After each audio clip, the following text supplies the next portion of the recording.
Hey everybody, welcome to the second Comic Art Live, the fall 2020 edition. I'll tell you, it's been a blisteringly busy morning, and fortunately, unlike the first show, everything's actually gone really smoothly, as much as my heart's been palpitating far more than it probably should have. Hey Tatiana, yes, party countdown. The show's gone remarkably well for the first 2 hours. We've already sold over $200,000 worth of art for our exhibitors. More than 100 pieces have sold. It's been pretty phenomenal, to be honest. I'm really, are you on crack? Yeah, I feel like I'm on crack. But that's all right. You know, it's okay. I kind of need that to kind of pick me up right now. But yeah, everything's been great. I can't tell you how thrilled I am. We actually extended the art ad deadline to 10:30 because so many people were still posting artwork leading up to the 10 a.m. time slot. So we've actually hit the, I think we're right around 3,800 pieces of art that are available over the course of this weekend. 2,800, of course, dropped today. The other 1,000 will drop on Sunday at 11 a.m. Now, of course, the drop today was exclusive to premium members at 11 o'clock. And the drop tomorrow is open to everyone. So it'll just be on the site at 11 a.m. tomorrow. That artwork for Sunday will appear and be available for purchase. And the show basically never closes. The links that you see today in the header and on the menu, the show stays open all the way through until 10 p.m. tomorrow evening, Eastern Standard Time, of course.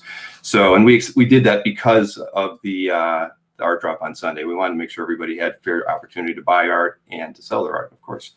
So everything's gone really smooth. I'm happy about that. But I did want to take a few quick minutes just to thank all the people who've helped make this show happen this time. And I couldn't have done it without Tatiana, of course, from tdartgallery.com. She's helped out a lot. She's been a good foil for me to bounce a couple ideas off of, and she let me interview her a few weeks ago. That was great. Annabelle from Kirby's Comic Art has been fantastic. She's helped me out, flesh out the panels just like Tatiana has. And just like both of them, they both brought a lot of new artwork. And I can't tell you, this show has worked the way I always envisioned these shows working, where dealers would set some work aside that they've gotten in the last 30 days and drop it exclusively at our show and let everybody know, hey, if it doesn't sell on Comic Art Live, it'll be on my, on my site after this show is over. And I think that really, is important for our success. It's important to make sure that, that we attract a lot of attendees, and those sorts of things really help out a lot. Like Joseph Melchior from Brick Comics Art did a big, well, not a big drop. He dropped like 11 pieces yesterday, but, there was a Brian Bolland, Dave Gibbons, unpublished Watchmen page. It was all pencils and stuff, but really cool to see something from 1986 that no one's seen before. That sold, in the first couple minutes. But that's the type of involvement that I hope to see going forward with this show when we do them every 6 months, is just, that kind of assistance with, to make the show an even better experience for everyone who attends. And, again, I'm not mentioning it, all the names of people who helped me out. Chad, who's behind the scenes right now, he's been a good friend. He's from Mainframe Comic-Con, and he definitely helped me, kind of fashion a lot of the ideas that we've done with the show as well. So I did want to kind of hit on a few of the updates that have been happening. And you know what? I thought everybody might find this little share screen interesting, just to show you how busy we are right at this very moment. 453 people are actively on the site, and they're loading around 900 pages of comic art every minute. So it's been pretty crazy.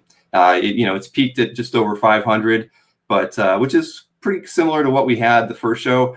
But the page views are much higher, and so I can't tell you how thrilled I am, and I'm thrilled that nothing broke. The site hasn't crashed. I think we could probably handle double that. So maybe next time I should do a lot more advanced PR to make sure people are aware of the show in advance of it. And, that's one thing everybody knows I've never been great at. And I think going into the next show, we're not going to be tackling any big projects leading up to it. Our focus really, starting on Monday, is sketching out what Comic Art Live will be going forward. Because I see it, it's clearly more than a show now, since we've expanded it, doing the YouTube channel and the interviews that we've been doing there. But I think there's just a lot more potential to be more engaging, and in a time when there aren't cons, that we can actually meet and greet and hang out in person with one another. This is really important for the hobby, and so I'm looking forward to, once the show is over, and just really focusing on the future of this as a project. So like I've already mentioned, there's been a couple really nice, rather large art drops and whatnot. I wanted to feature a couple of those just so you know that, TD Art Gallery did a very large art drop.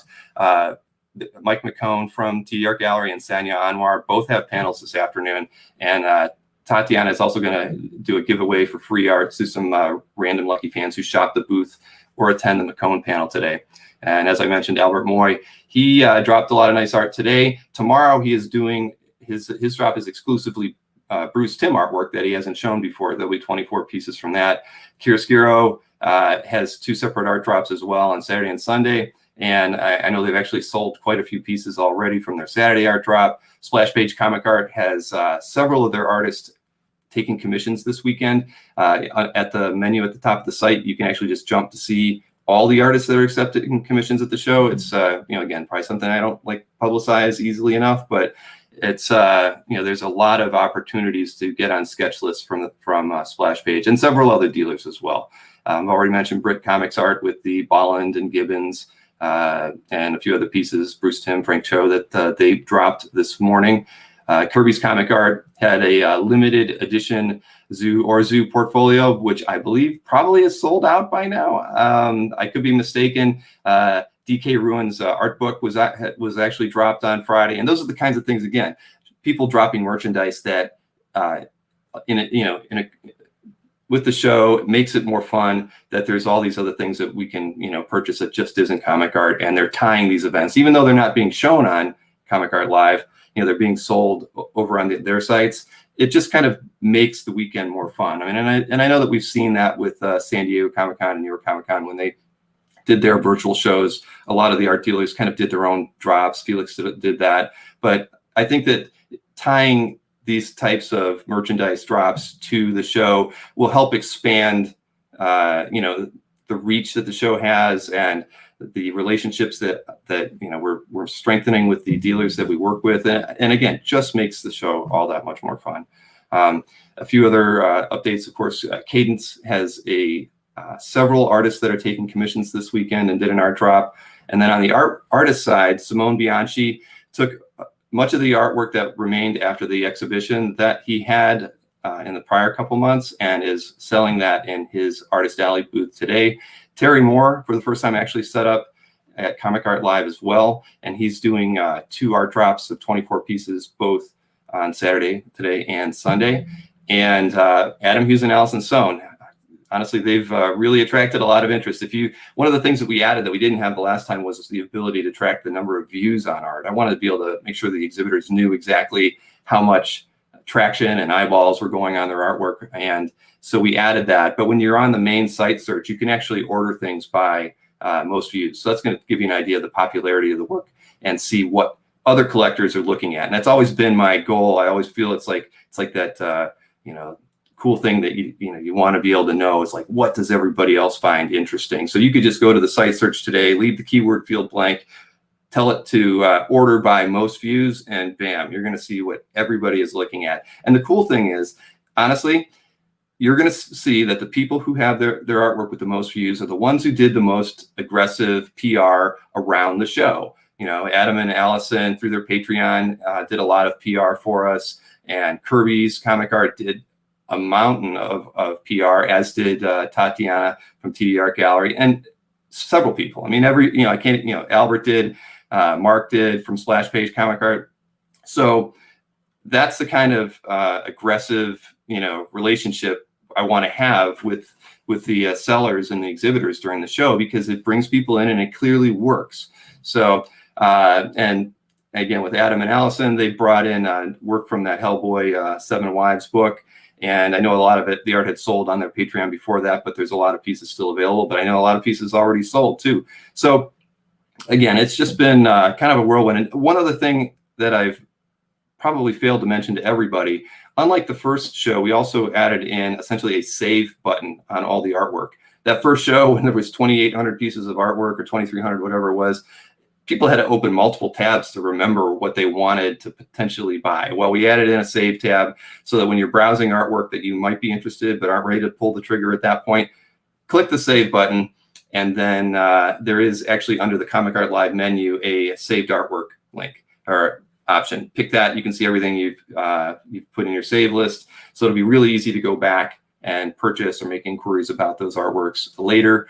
And then at the same time, if the artworks have sold, it'll actually say sold on them, so you know don't waste your time. But it's a good reference point for you to know what's sold and what's still available. Because maybe this evening, maybe on Sunday after the art drop, and you've seen what's available there, then you're going to start making your purchases. So utilize that feature. You do have to be a logged in CAF user to get that. I have gotten some weird emails from people who were just coming to the show and didn't realize you need to have a CAF account to do certain things. Certainly not contact a seller, but if you want to be able to gain access to some of these other features, you do need to be logged into Comic Card Fans. So with that being what it is, honestly, I don't want to keep everybody. I kind of figured this would be my worst attended panel of the day, because who wants to listen to me? There's Mike McCone has his panel starting at 2 o'clock. He is going to be interviewed by Word Balloon's John Suntress, so that's going to be a lot of fun. And I've got a sketch group from Kirby's Comic Art at 3. Then Trad Moore and Felix Liu are going to do a one-on-one interview at 4. And then Felix and I are going to do an interview at 5. He's always wanted to have me on his show, and we've never been able to work out a time to do that. And we figured, now's the best time, because we're both kind of in the same place at the same time. So, and then Sonia Anwar will be she's going to be doing a digital painting demo this evening at 6 o'clock of a piece that she's already illustrated. The piece and a print from that will be available for purchase during her panel, and if the artwork doesn't sell, then will be in Tatiana's booth on Sunday. And then Sunday's got a full slate of people who are also in panels. Anthony, everybody remembers Anthony and loved Anthony's music and guitar player on his last Sunday panel. He's going to be at 1 o'clock. So I know he's doing some kind of a claim sale for original art. So expect there to be lots of art purchase opportunities during Anthony's panel at 1. At 2 o'clock, we have Walt Simonson being interviewed by Scott Dunbier. Scott, of course, is from IDW. He's done, I believe, 4 artist editions with Walt. So that's going to be a really fun conversation, and I've seen the most interest in that panel. I want to watch that panel.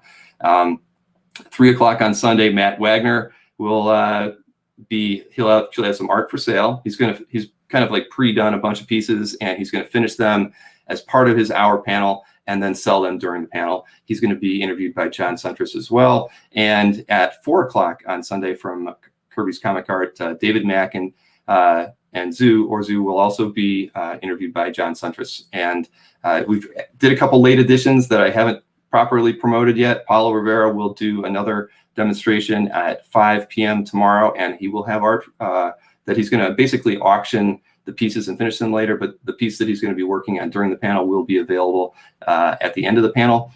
John Lucas will be at 6 o'clock, and then I will be doing a show wrap-up at 7. So again, thank you so much for making the show a success. And I'm really blown away. And I'm kind of at a loss for words because I'm pretty exhausted, but it did go so much easier. I should have thanked my wife. Obviously, she works her tail off to make these things happen. I mean, she literally just programmed something that I'm going to slide into the show in a few minutes, so we can put a search pretty much on any page of the site to make it really obvious and easy how to get back to the search. I mean, I know I put links everywhere for that kind of thing, but again, that's the kind of stuff that we go through in a live show like this. Is we're kind of rolling with the punches. I've gotten some feedback from people already on things that didn't work well. And, if there's things that I can implement during the show, we do it, because again, this is all our code, and we can make the show be whatever we want,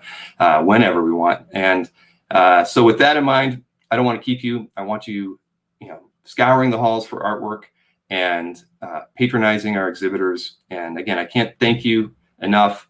This is, it's surprising after running CAF for almost 18 years that this show has really, meant a lot to me. And I really wish that we had thought of doing these earlier, because, CAF is always, it's like a 24/7 art convention. And, I always just felt that, and I just kind of felt like it could always rest on those laurels. But having focused events like these that really benefit the people who are already supporting CAF. The premium members are the only ones who can exhibit. I should have been giving back all along. And, I always just felt like CAF was always giving back, right? Because it's just, it's a good marketing platform. But this show is just really phenomenal. And again, I appreciate the support everyone's given the show. And, please tune into the panels this afternoon and tomorrow.